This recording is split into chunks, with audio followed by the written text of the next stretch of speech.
Assalamualaikum warahmatullahi wabarakatuh. Perkenalkan, nama saya Fikri Hidayah dari kampus Tomakaka Mamuju, Fakultas Ilmu Komputer, Teknik Informatika, kelas TIA.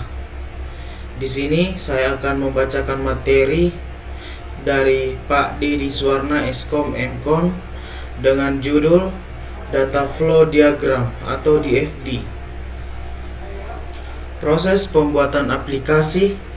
Metode pengembangan sistem ada 3, yaitu waterfall, agile, RAD.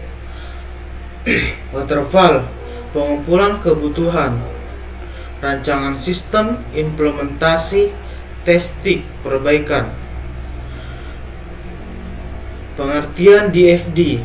DFD adalah suatu diagram yang menggambarkan aliran data dari sebuah proses yang sering disebut dengan sistem informasi. Di dalam data flow diagram juga menyediakan informasi mengenai input dan output dari tiap entitas dan proses itu sendiri. Dalam diagram alir data juga tidak mempunyai kontrol terhadap flow-nya, sehingga tidak adanya aturan terkait keputusan atau pengulangan. Fungsi data flow diagram. Pertama, menyampaikan rancangan sistem. Dengan pembuatan DFD, maka proses penyampaian informasi menjadi lebih mudah dengan tampilan visual yang simpel dan dapat dimengerti oleh stakeholder, di mana data yang disajikan mampu menggambarkan alur data secara terstruktur dengan pendekatan yang lebih efisien. Yang kedua, menggambarkan suatu sistem. Fungsi yang kedua, DFD dapat membantu proses penggambaran sistem sebagai jaringan fungsional. Maksudnya adalah di dalam jaringan terdapat berbagai komponen yang saling terhubung menggunakan alur data. Yang ketiga, perancangan model. Fungsi yang terakhir, diagram ini juga dapat membuat rancangan model baru dengan menekankan pada fungsi sistem tertentu. Hal tersebut dapat dimanfaatkan untuk melihat bagian yang lebih detail dari diagram alir data tersebut. Simbol data DFD.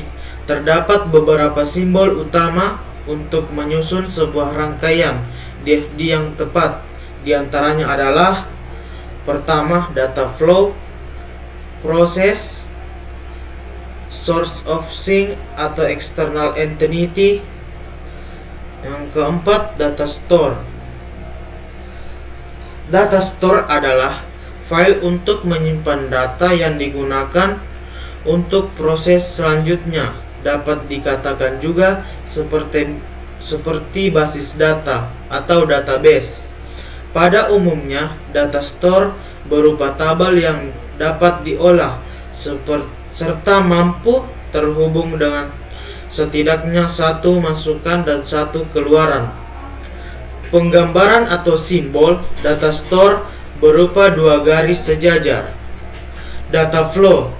Data flow merupakan arus data yang mengalir antara terminator, proses, dan data store. Data flow digambarkan dengan simbol tanda panah, dan fungsi utamanya adalah untuk mengalirkan informasi dari satu sistem ke sistem lain. External entity. External entity atau lebih sering disebut dengan terminator merupakan pihak dari luar sistem. Dapat berupa individu, divisi, perusahaan, atau sistem yang lainnya. Terminator dapat memberikan masukan atau keluaran terhadap sistem. Simbol dari external entity dilambangkan dengan persegi panjang atau kotak. Yang keempat, proses dilakukan oleh mesin dengan mengubah input menjadi output dengan format yang berbeda. Simbol proses digambarkan dalam bentuk lingkaran, oval, atau persegi panjang dengan tambahan sudut bundar. Jenis-jenis DFD. diagram level 0 atau diagram konteks. Diagram konteks atau level 0 merupakan diagram dengan tingkatan paling rendah, di mana menggambarkan sistem berinteraksi dengan entitas eksternal.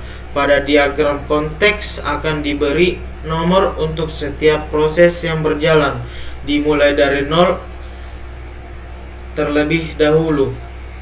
Jadi, untuk setiap aliran data akan langsung diarahkan menuju sistem. Ciri dari diagram level 0 terletak pada tidak adanya informasi yang terkait data yang tersimpan pada data store.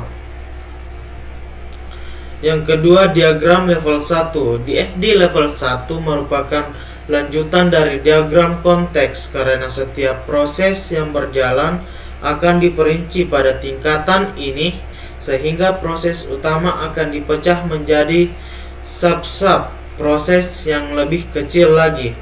Yang ketiga, diagram level 2. DFD level 2 merupakan tingkat lanjutan dari level yang sebelumnya, di mana pada fase ini akan dijelaskan lebih detail terkait tiap prosesnya.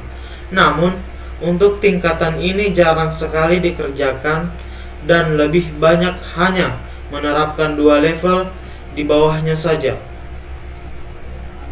Cara membuat data flow diagram. Pertama, data store harus diproses. Yang perlu Anda perhatikan adalah setiap data yang tersimpan di dalam data store harus diproses lebih lanjut untuk dijadikan sebagai keluaran atau output. Yang kedua, menentukan jumlah input dan output. Pada setiap DFD setidaknya mempunyai 1 inputan dan 1 keluaran, karena diagram alir data harus mencerminkan alur sistem dari tahap awal hingga akhir. Yang ketiga, hubungan pada data store.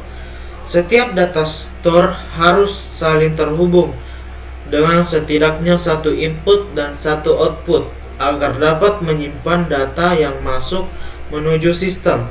Yang keempat, letak posisi proses. Setiap proses yang telah terjadi pada diagram alir data harus melalui proses untuk menghasilkan output yang sesuai.